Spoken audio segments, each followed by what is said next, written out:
It's 2025. You are opening the doors on Morehammer Fest 25 or 2025. What are the 3 things each of you have made sure are available to make it a success? And I think it was a week or 2 before we did the first episode, they actually revealed the news that there won't be a Warhammer Fest this year. So we didn't actually manage to chat about that sort of thing, actually. So I thought it was quite a good question.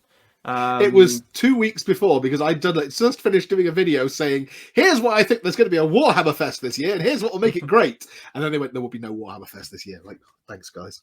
And I think one of the last videos I did on my own as well before the podcast came on was something about that, so it wouldn't surprise me.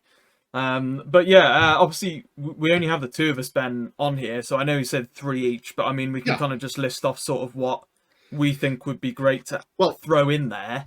Since he's not here, let's leave Sai to do the really important stuff like security and food concessions, all the stuff that you actually need to run a convention, so that we can come up with completely ridiculous stuff that you need to have fun.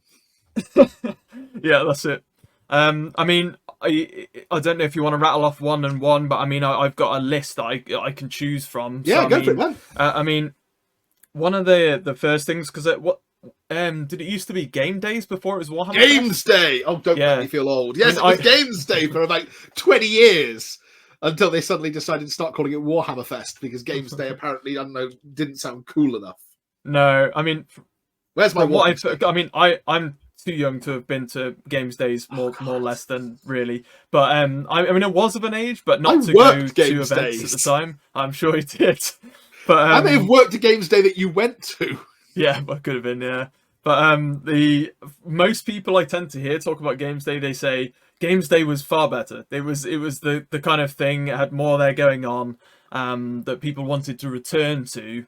And the problem that we've had with Warhammer Fests is that there's just 2, that to my experience, I've been to maybe 3. I think 2 at Rico Arena, and 1, I think, when it was it at NEC maybe? I can't remember.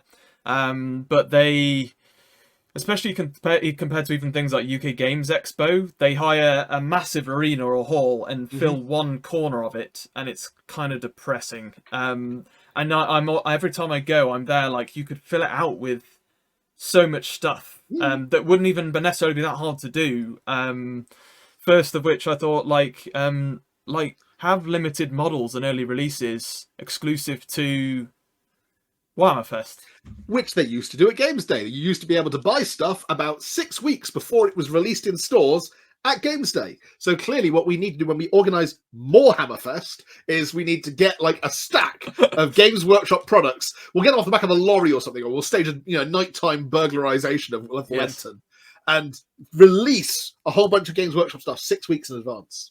Yeah, I mean, they produce vast quantities of these things anyway for release. Why not do like you do it once a year? No, absolutely. They used to do beyond the fact that they had like a special miniature that was released every year for Games Day that you could only get at Games Day, and they used to have that was the opportunity where you could find out some of the stuff that was coming out in the next 6 to 8 weeks and buy it there at the event, provided they hadn't sold out of the stock.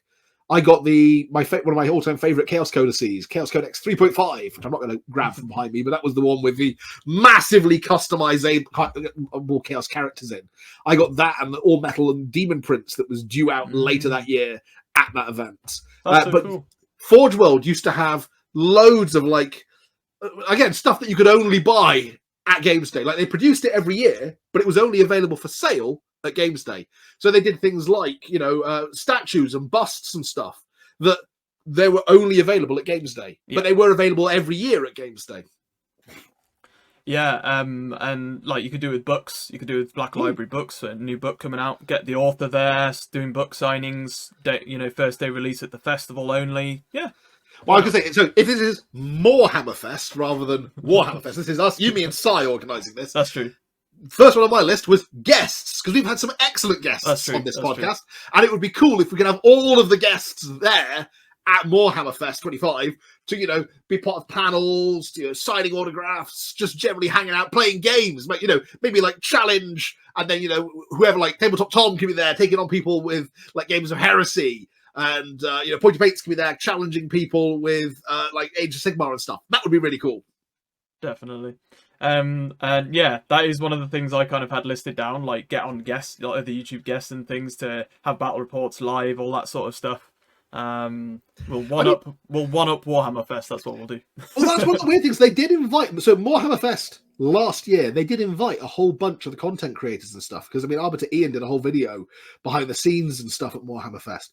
But it seems as though they invited them so that they would be there to talk about the event, rather than saying, we're inviting you to do something at the event. Yeah. Like you said, a bit like if they'd turned around to Ian and gone, hey, Ian, do you, Bobby, Russ and Gary all want to come down with your Taylor 4 Gamers crew and play some games with your Taylor 4 Gamers games and people can watch?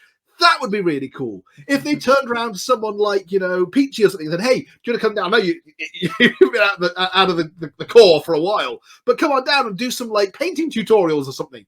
That would be really cool. Yeah, I think that's something that Games Workshop really missed a trick in terms of how they utilised content creators at Warhammer Fest last year. Clearly, we need to do it better, and we can invite like Duncan and Two Thin Coats to come down and do live painting tutorials and People stuff. Would queue up to watch that sort People of stuff. People would pay like, here, take my life savings. Yeah, no, definitely would. I know it's technically it would be difficult to do, but one of the things I enjoyed seeing most when I went to Warhammer Fest, that was actually there, was one of the big new dioramas that was supposed to go into the museum. It was the Ideneth one. It's actually still my favourite, where they're coming up onto the beach out of the sea. Yeah. It's such an awesome diorama. And they revealed it first at the Warhammer Fest. I think it was the Rico Arena one. But why not make at least one or two exclusive dioramas for Morehammer Fest? Again, you are listing we could do some daft ones. This is particularly funny because you are listing stuff that they used to do at Games Day. Well, so Games Day every year there would be this amazing diorama. Like one of the early ones I remember is they did the entire Ultramarines chapter. So it wasn't so much a diorama; it was staff from across. And this is, I suppose, what part of what used to make Warhammer Games Day work so well was they pulled together all the staff from across the country to make the event work. And it would be, okay, so this is what the diorama is going to be this year. And everyone would be sent a stack of models, or just told, look, just no loss these models and paint them up. And it meant that whatever the finished product looked like, it was a conglomeration of the effort of hobby stores from across the country. So my favourite was Battle of Big Tooth River, which was this massive, you can see it in White Dwarf, I think 2-1, I want to say 218, but I could be wrong. No, 218, I'm pretty sure it's in 218. I do recall this, I think. Yeah. They built a life-size, or a 40k scale Gargant, which was like there at the board. They had masses of orcs swarming across this, fighting all kinds of different guard. And all of the orcs were painted by store staff from around the country. That's awesome. So they would just send in box loads of painted orcs that would then just be very hurriedly glued onto this diorama. But that's, for example, that's where the Praetorian Imperial Guard first made their appearance, defending the ridge at Big Tooth River. We could absolutely do something like that. Yeah. I mean, during COVID, there was a great thing on Twitter. Back then, the tag that was being used was #warmongers. That has gone by the wayside since actual warfare broke out around the world. But the Warmongers crew during COVID entered the kind of online Armies on Parade competition where we all painted a miniature for this massive kind of Royal Rumble Necromunda. It was like a pit fight. It was like a giant arena.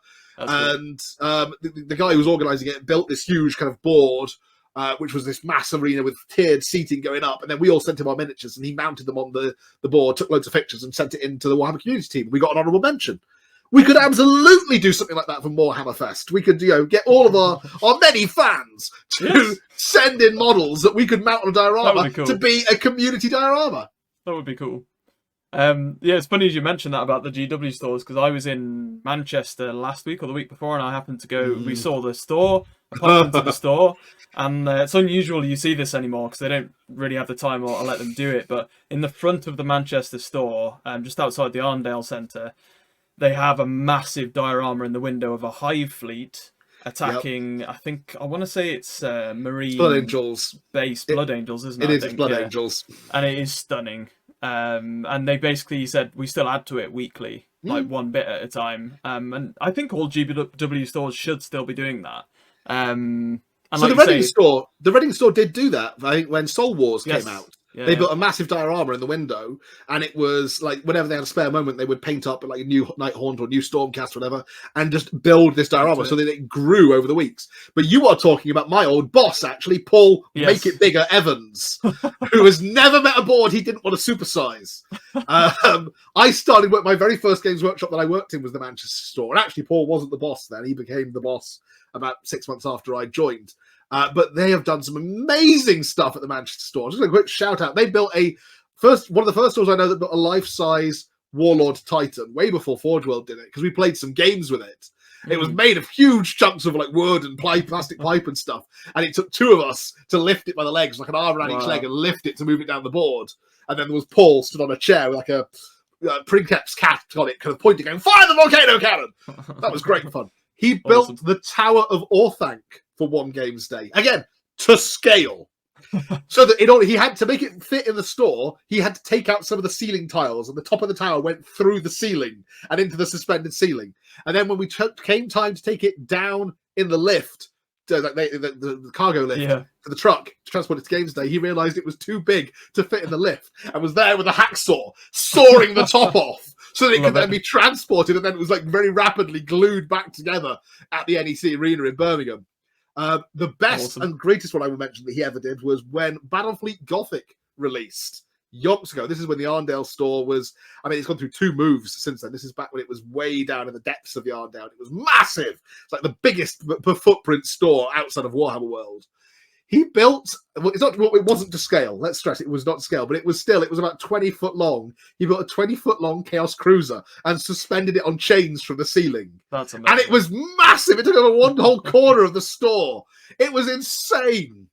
He built a Games Day board that was 25 foot long. It was a Lizardman temple with a giant kind of one of those. I wish I'd seen that. What do you call it? The lightning globe things. I can't think what they're called. I don't know. Well, you got what you mean at the top of like the Realm Shaper engine? No. Sorry, like in real life things. He's the generator type thing. You touch it, and then like the lightning bolt inside. I know what you mean. Yeah, like the static things, aren't they? Yeah, but he'd wrapped it in green so that it glowed green, like it had green crackling warp lightning inside. And the idea was that this massive chunk of warpstone had crashed into this Lizardman temple, and the Lizardmen were trying to stop the Skaven from reaching it. The Skaven had this plan to reach it and turn it into a giant warp lightning cannon to shoot down Morslebe. And to this end, they brought this giant beach ball that was done up in green to be like the moon. My God. And halfway through the day, they climbed onto the balcony at the NEC and just lobbed it off the balcony again. The Skaven have missed! And the moon just came shooting down to the hall, and then everyone's there. But it was like a rock concert. It was mental.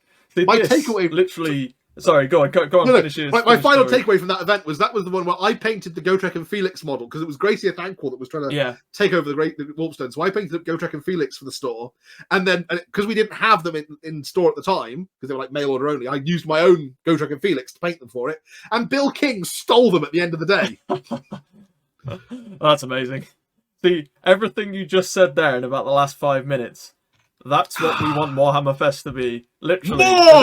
You literally summed it up as best we can with all that elation there. That was amazing. Just all of these dioramas, these fun kind of massive narrative games going on. Stuff that you can get all of these stores and people involved with to piece in little bits and bobs together. Oh, man. I don't even know how we can top that, Ben, to be honest. So anyway. Yeah. The other thing that kind of linked to that I did say is like areas for like photo opportunities, so like sets. Yeah. Would kind of link into that as well. With costumes and props. Exactly. Cosplay. You see all the guys at Morehammer Fest last year, they've got all these people who built their own Space Marine armor and stuff. Yeah. And they had like a parade of costumes and stuff.